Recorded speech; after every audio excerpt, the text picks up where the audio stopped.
Hi guys. पिछले video में आपने केंद्रीय बैंक के बारे में जाना, उसकी शुरुआत कब हुई थी और उसके कार्य क्या क्या हैं। आज के इस वीडियो में हम भारत के केंद्रीय बैंक यानी रिजर्व बैंक ऑफ इंडिया के बारे में जानेंगे, इसके कार्य क्या क्या हैं। भारत में रिजर्व बैंक ऑफ इंडिया की स्थापना 1 अप्रैल 1935 को आरबीआई एक्ट 1934 के अंतर्गत हुई थी। जैसा आपको पिछले वीडियो में बताया था, किसी भी देश का केंद्रीय बैंक उस देश की सर्वोच्च वित्तीय संस्था होती है। उसी प्रकार भारत में भी रिजर्व बैंक ऑफ इंडिया सर्वोच्च वित्तीय संस्था है, जिसके पास पूरे देश की मौद्रिक और वित्तीय व्यवस्था को संभालने की जिम्मेदारी होती है। अब रिजर्व बैंक ऑफ इंडिया के भारत में जो भी कार्य हैं उन सबको हम 3 मुख्य भागों में डिवाइड कर सकते हैं। पहला एज अ गवर्नमेंट बैंक, दूसरा एज अ बैंकर्स बैंक और तीसरा as a controller of credit. As एक सरकारी बैंक के तौर पे आरबीआई जो कार्य करता है उसमें मुख्य रूप से है बैंक ऑफ इश्यू, यानी कि जो नोट निर्गमन का एक अधिकार होता है वो केवल और केवल आरबीआई के पास है। दूसरा कार्य है इसका banker, agent and financial advisor के रूप में। सरकार की पास जो भी सेविंग्स होती हैं या जो भी उसके पास धनराशि होती है वो आरबीआई के पास रहती हैं। एज अ बैंक वो सरकार के लिए कार्य करता है। इसी तरह वो एजेंट के रूप में भी कार्य करता है। सरकार के लिए वित्त व्यवस्था करना ये आरबीआई का एजेंट का कार्य है, वो सरकार के लिए वित्त की व्यवस्था करता है। और तीसरा इसी में है फाइनेंशियल एडवाइज़र के तौर पे सरकार को समय समय पर सलाह देता है कि वित्तीय परिस्थितियों में किस तरह की व्यवस्था सरकार को करनी चाहिए, किस वित्तीय परिस्थिति के लिए। अगला जो कार्य है as a government bank RBI का, वो कार्य है फॉरेक्स रिजर्व के कस्टोडियन के रूप में, यानी कि भारत में आरबीआई के पास ही फॉरेन करेंसीज जो है उनका रिजर्व रहता है। इसके बाद as a government bank RBI कुछ और कार्य भी करता है, जैसे कुछ जर्नल के पब्लिकेशन और अलग अलग क्षेत्रों में निर्देशन जारी करना। ये कार्य भी एक सरकार के बैंक के तौर पे आरबीआई द्वारा किया जाता है। इसके बाद अब हम आरबीआई के दूसरे कार्य की तरफ आते हैं, जो है एज अ बैंकर्स बैंक, यानी जो कॉमर्शियल बैंक्स हैं उनके बैंक की तरह ये कार्य करता है आरबीआई। इसमें सबसे पहला कार्य है सुपरविजन ऑफ बैंक्स। जितने भी कॉमर्शियल बैंक्स हैं उनके सुपरविजन का कार्य भी आरबीआई द्वारा ही किया जाता है। Lender of the last resort, यानी अंतिम ऋणदाता के रूप में भी आरबीआई कार्य करता है। जब कॉमर्शियल बैंक को फंड्स की ज़रूरत होती है तब वो आरबीआई के पास आते हैं। इस तरह से lender of the last resort के रूप में आरबीआई कार्य करता है। नेक्स्ट अगला कार्य जो है इसका custodian of members bank cash reserve. Bank को जो अपने कैश रिजर्व रखने होते हैं वो आरबीआई में ही रखने होते हैं, इसलिए एक कस्टोडियन के रूप में भी आरबीआई कार्य करता है। इसके अतिरिक्त central clearance and settlement house की तरह, क्लियरेंस हाउस की तरह ट्रांसफ़र और सेटलमेंट का कार्य भी आरबीआई द्वारा किया जाता है, ताकि अलग अलग कॉमर्शियल बैंक को इसके लिए बार बार एक दूसरे के पास ना जाना पड़े। और as a clearance house RBI कार्य करता है, जैसे चेक्स, डीडी, इस तरह के कार्यों के सेटलमेंट और ट्रांसफर्स के लिए।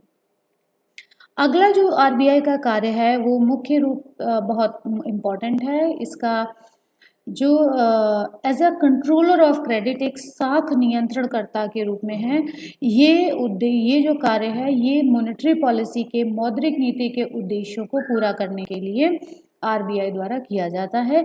मॉनेटरी पॉलिसी के अंतर्गत आरबीआई जो मुद्रा का वॉल्यूम है, मुद्रा की जो मात्रा है अर्थव्यवस्था में, उसको नियंत्रित करता है। उसका संकुचन और विस्तार मौद्रिक नीति के उद्देश्यों को ध्यान में रखते हुए करता है। भारत की जो आरबीआई की मौद्रिक नीति है, उस मौद्रिक नीति के क्या क्या उद्देश्य हैं वो आप यहाँ देख सकते हैं। पहला है स्टेबिलिटी ऑफ एक्सचेंज रेट, यानी विदेशी विनिमय की दर जो है वो स्थिर, उसमें स्थिरता बनाए रखना आरबीआई की मौद्रिक नीति का मुख्य उद्देश्य होता है। विनिमय दर की स्थिरता से देश का विदेशी व्यापार बढ़ता है। इसलिए विनिमय दर की स्थिरता बनाए रखना ये बहुत महत्वपूर्ण कार्य है जो आरबीआई की मौद्रिक नीति द्वारा संपादित किया जाता है। दूसरा कार्य है देश में कीमत में स्थिरता बनाए रखना। अगर बहुत ज़्यादा फ्लैक्चुएशंस होंगे कीमतों में तो उस देश में वित्तीय संकट की स्थिति उत्पन्न हो सकती है, क्योंकि वहाँ पर जितने भी इन्वेस्टमेंट है उन पर असर पड़ सकता है। इसलिए कीमतों में स्थिरता बनाए रखना बहुत ज़रूरी है। तीसरा कार्य है इकोनॉमिक स्टेबिलिटी का, यानी आर्थिक स्थिरता बनाए रखने का।